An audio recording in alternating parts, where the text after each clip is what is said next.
우리 기도하겠습니다. 살아계신 하나님, 은혜 찬양대의 찬양을 귀하게 받아주시니 감사합니다. 우리 이 찬양에 우리 온 성도들의 마음을 담아 함께 주님께 찬송으로 올려드렸사오니 우리의 찬송을 받아 주시옵소서. 이 찬송이 영원토록 끊어지지 않게 하여 주시고 호흡이 다하는 그날까지 하나님께 영광을 돌리는 삶이 되게 하여 주시옵소서. 특별히 오늘은 종려주일로 예배드립니다. 십자가 지시기 전 마지막으로 예루살렘에 입성하시는 그 영광스러운 장면을 오늘 말씀을 통해 바라보게 하여 주시고 그 예수님과 동행하는 우리 온 성도님들의 삶이 되게 하여 주시옵소서. 감사드리며 예수님의 이름으로 기도합니다. 아멘. 네, 할렐루야. 네, 할렐루야. 오늘은 종려주일입니다. 말 그대로 종려나무 가지를 들고 예수 그리스도 호산나 이렇게 외쳐야 되겠는데요. 우리들에게는 그 나무까지는 없지만 우리 마음 가운데에 예수님께서 입성하실 수 있도록 겸손하게 말씀을 들으시기를 바랍니다. 우리는 살면서 참으로 인정받고 싶죠. 그런데 결국에는 마지막까지 인정받는 사람들을 보면 교만하지 않고 겸손한 자인 것을 깨닫게 돼요. TV나 여러 곳에서 인터뷰의 내용들을 가끔 보게 됩니다. 스포츠에서 우승하였거나 또 여러 가지 또 대상, 수상 소감들을 듣게 되는데요. 그때마다 이 수상 소감에는 두 가지 부류로 나뉘어지게 됩니다. 어떤 사람들은 참 자기가 잘나서 왠지 모르게 그냥 자기에게 영광을 돌리는 듯한 그런 수상 소감이 있는 반면 어떤 이들은 끝까지 자기를 부인하고 주변에서 도와주었던 여러 가지 아름다운 이야기들을 고백하면서 겸손히 고백하는 장면들이 있습니다. 여러분들, 우리들의 삶은 전자이고 싶으십니까? 후자이고 싶으십니까? 아마 다들 겸손한 고백으로 나아가시기를 원할 거라 생각해요. 그런데 오늘 이 겸손의 말씀을 준비하면서 성경에서 한 두 인물을 찾아보게 되었습니다.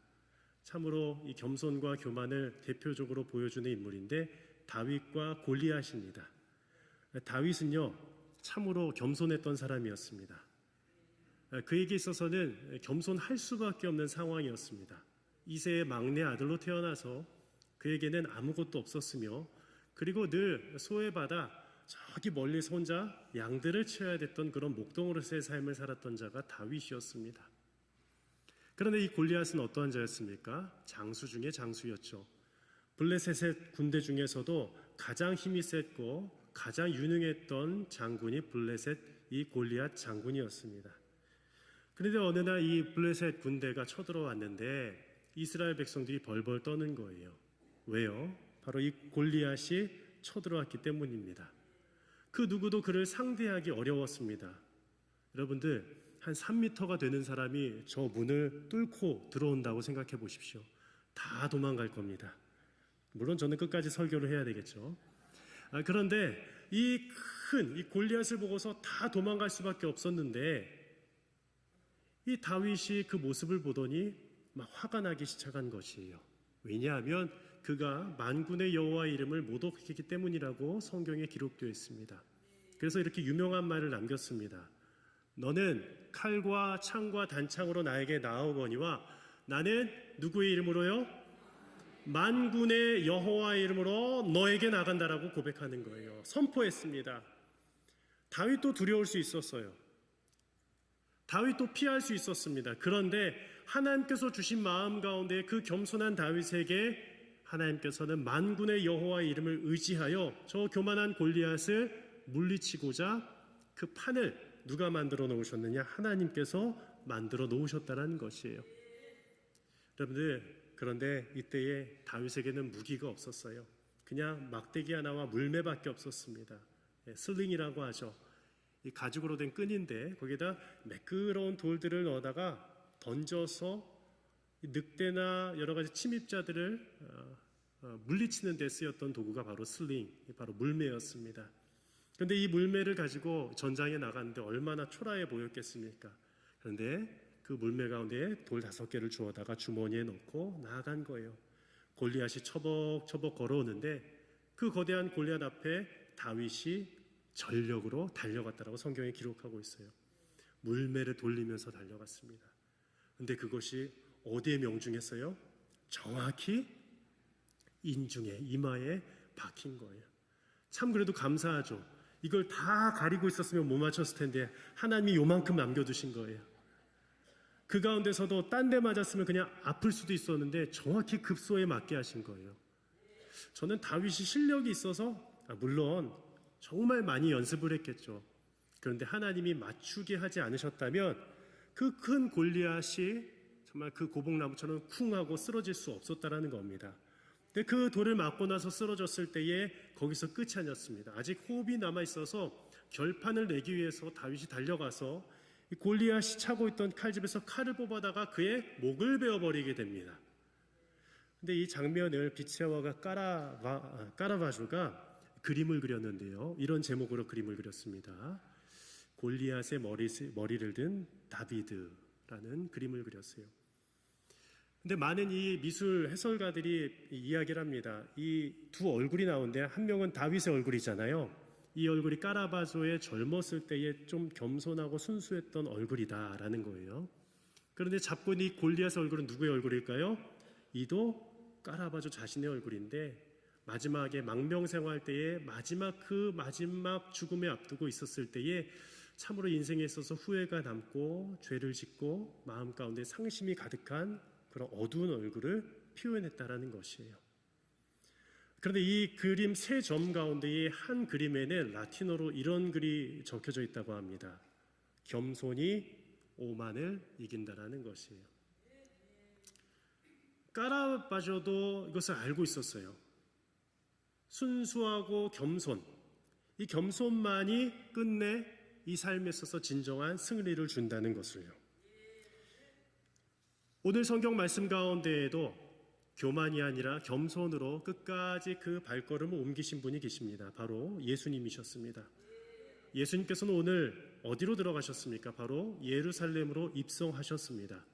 근데 입성하시기 전에 벳바게라는 곳에 머무셨는데요. 이 벳바게는 베트 집, 바게는 무화과 나무에 익지 않은 열매입니다. 푸른 나무란 뜻이에요.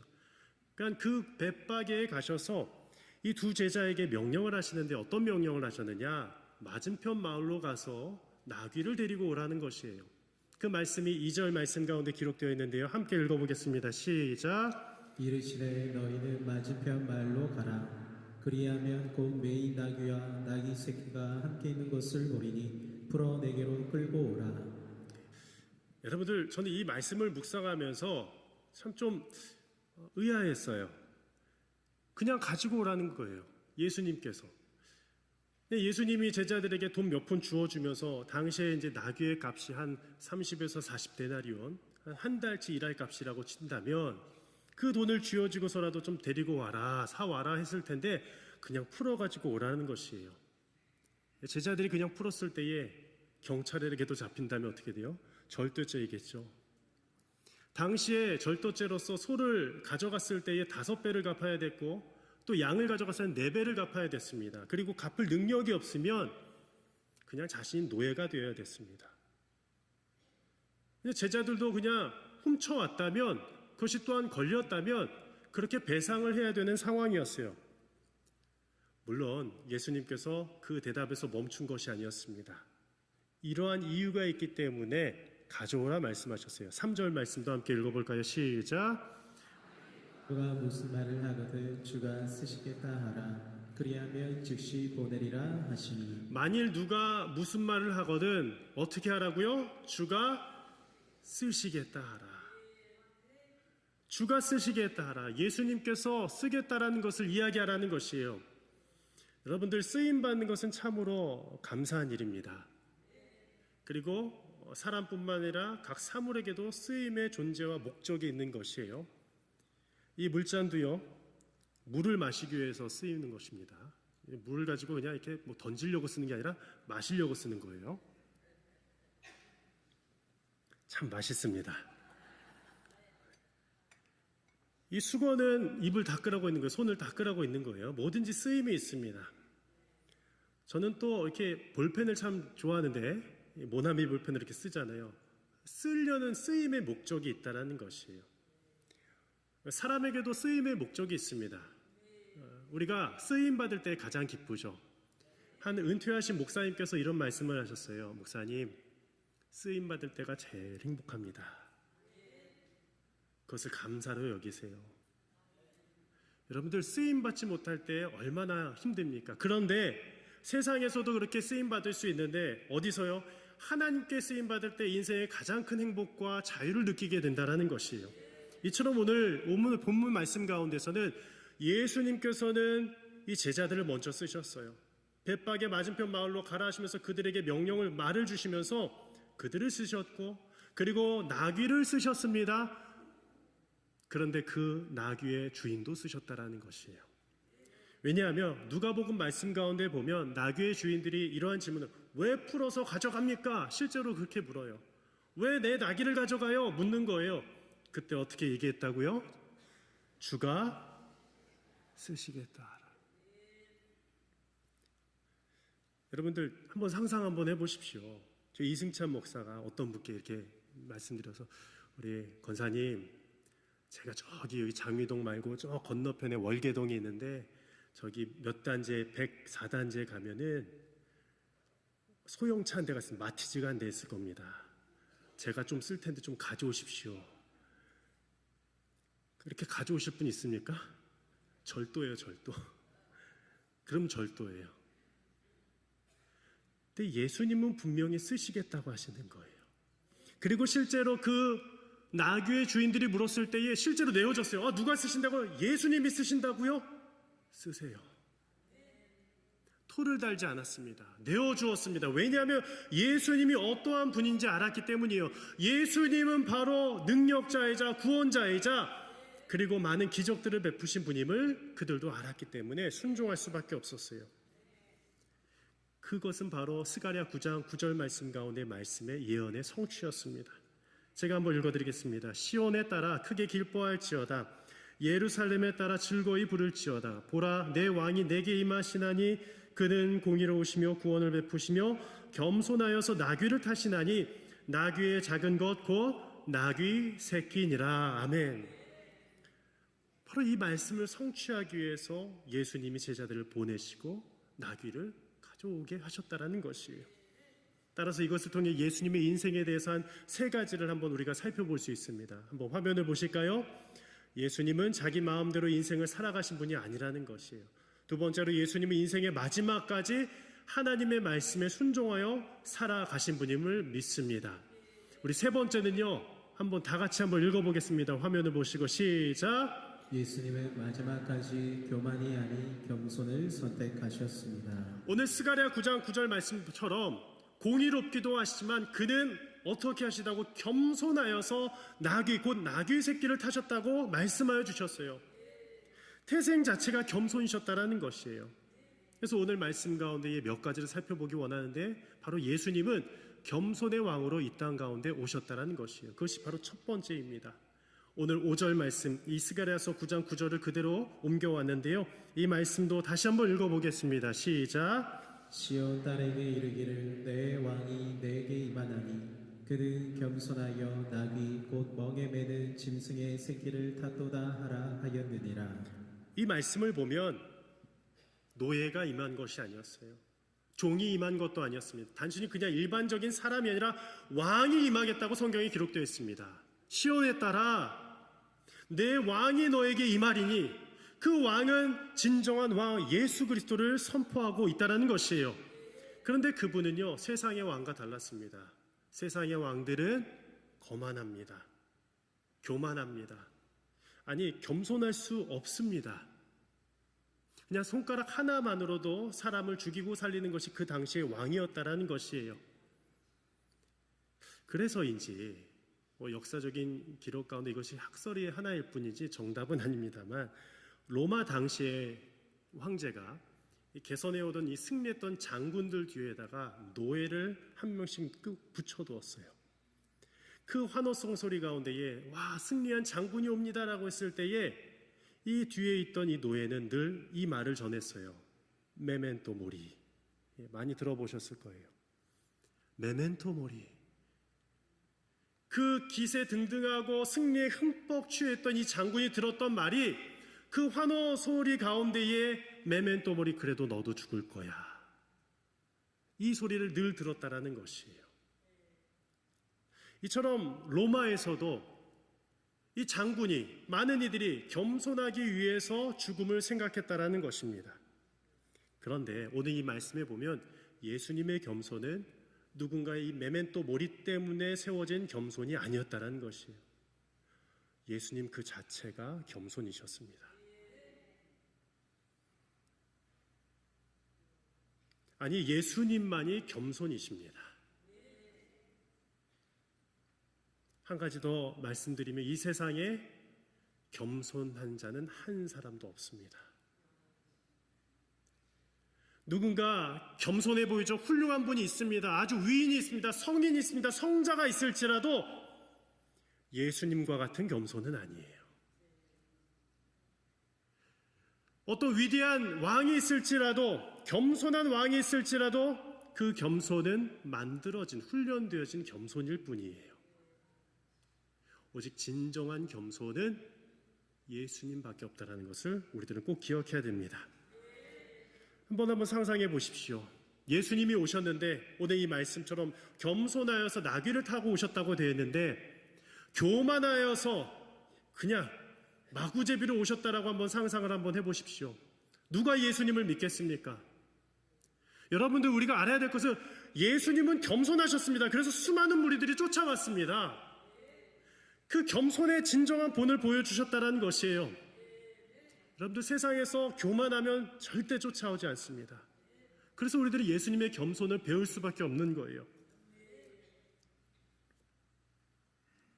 저도 말씀을 한 주간 동안 준비하면서 제 자신이 얼마나 교만한지를 다시 한번 깨닫게 되었어요.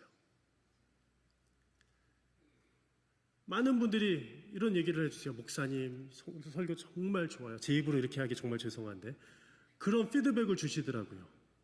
물론 아님게 생각하는 분들도 계시겠지만, 그래서 앞으로 그런 얘기들은 조금만 절제해 주셨으면 좋겠습니다. 너무 많이 해주시죠. 그냥 내가 잘한 것처럼 생각할 때가 있다라는 거예요. 제가 지난주에 우리 목사님들 모임에 한번 간 적이 있었습니다. 그 모임에서 한 목사님의 이야기를 들었어요. 그 교회 목사님이 설교 때마다 너무 힘드신 거예요.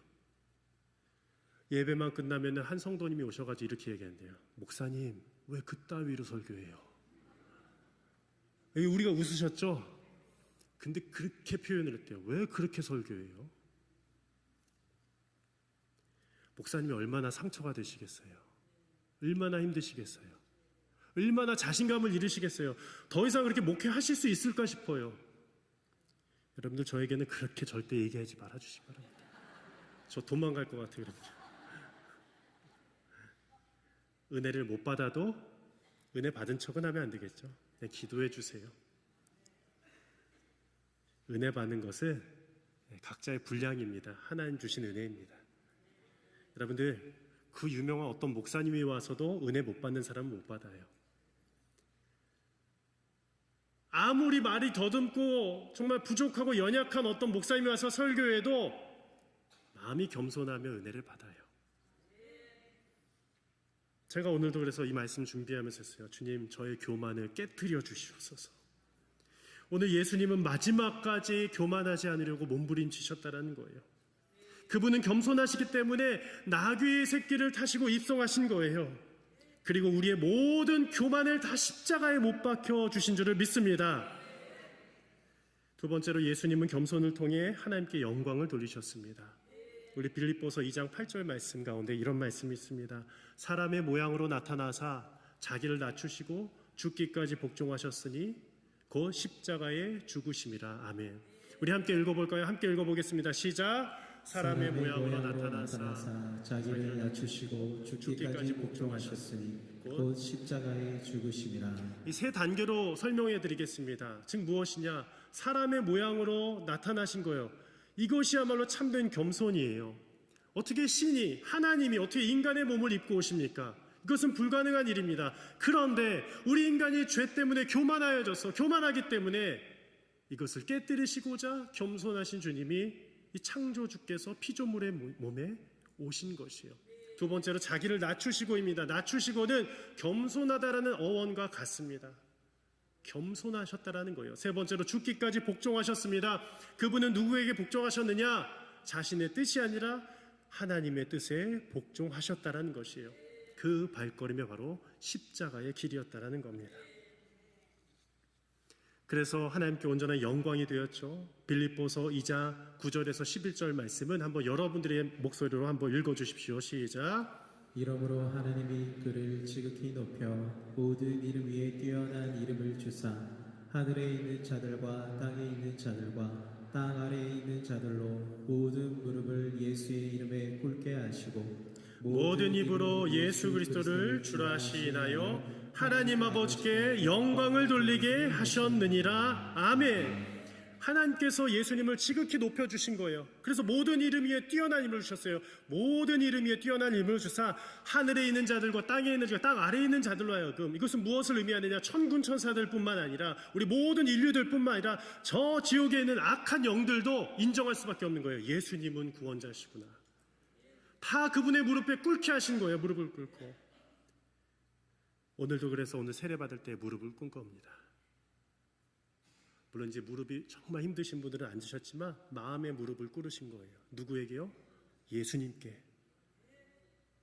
여러분들, 우리는 어떠한 대통령이 와도 무릎을 꿇을 필요가 없어요. 어떠한 왕이 와도 무릎을 꿇을 필요가 없어요. 우리는 오직 예수 그리스도께만 무릎 꿇는 존재임을 믿으시기를 바랍니다. 그렇다면 우리들은 진정으로 자유롭게 살아갈 수가 있어요. 마지막으로 세 번째, 예수님은 겸손한 우리를 타고 영광의 자리에 나아가셨어요. 7절 말씀입니다. 함께 읽어볼까요? 시작. 나귀와 나귀 새끼를 끌고 와서 자기들의 겉옷을 그 위에 얹음에 예수께서 그 위에 타시니. 나귀와 나귀 새끼를 이제 끌고 와서 자기들의 겉옷을 그 위에 얹었습니다. 제자들의 행동이었습니다. 예수님을 가장 존경하고 대우하는 모습이었습니다. 그런데 저는 이 말씀을 묵상하면서 이 나귀는 과연 누구일까? 이 시대 가운데의 나귀는 누구일까? 어린 나귀는 누구일까? 나귀 중에서도 어린 나귀였습니다. 그리고 누가복음에서는 한 번도 타지 못한 어린 나귀라고 적혀져 있습니다. 한 번도 타지 않았어요. 그런데 처음으로 누가 타신 거예요? 예수님이 타신 거예요. 즉 우리 인생 가운데에 그 누군가도 한 번도 내 등에 태워본 적이 없을 거예요. 물론 우리 아이들은 태워봤겠죠. 안아봤겠죠. 근데 내 인생에 있어서 내 인생의 참된 주인으로서 어떤 누구도 앉을 수 없지만 누가 앉으셔야 되느냐? 예수님이 앉으셔야 된다는 겁니다. 그때에 우리들의 인생을 통하여서 또 여러분들의 삶을 통하여서 하나님께서 영광 받으신다고 약속해 주셨습니다. 나이가 많아도 나이가 적어도 다 상관없습니다. 하나님이 택하시면, 하나님이 내가 쓰고자 하시겠다면 그 어린 나귀가 되어서 오늘도 우리들은 하나님께 온전히 기쁨으로 쓰임받을 줄을 믿습니다. 우리 말씀을 마무리하면서 우리 화면에 이 고백을 나의 기도의 고백으로 담아서 마지막으로 고백하고 마치겠습니다. 함께 읽습니다. 우리는 어린 나귀에 불과하지만 예수님은 겸손한 우리를 통해 영광스러운 하나님의 계획을 이루어 가실 겁니다. 아멘. 기도하겠습니다. 살아계신 하나님 아버지, 이 자리에 계신 우리 사랑하는 꿈의 숲교회 온 성도님들과 특별히 오늘 세례를 받은 모든 주님의 자녀들 가운데에 예수 그리스도의 그 구원의 은혜가 임하게 하시니 감사를 드립니다. 아버지, 허락하여 주셔서 우리들은 주님의 어린 나귀가 되기를 간절히 소망합니다.